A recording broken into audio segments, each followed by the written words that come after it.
डिस्कर्डबाट बनाएको अरे, कसैले भन्छ टेलिफोनबाट भोटिङ भयो अरे, वाउ, एसएमएसबाट भोटिङ भयो अरे।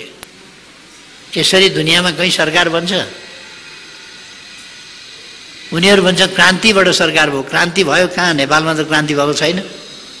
नेपालमा त प्रतिक्रान्ति भएको छ, सम्पदा जलाइएको छ, मान्छे यत्रो बिघ्न मरेका छन्। क्रान्तिमा बलिदान हुन्छ, तर यो बलिदान क्रान्तिका लागि हुन पाएन। यसले देशलाई पछाडि फर्कायो, लोकतन्त्र भत्कायो, संविधान मेच्यो र असंवैधानिक सरकार बन्यो। संविधान विपरीत, संविधानमा नभएको मात्रै होइन, संविधानले हुन्न भनेको भयो, नगर्नु भयो। संविधानले देखाएको बाटो अनुसार भएन।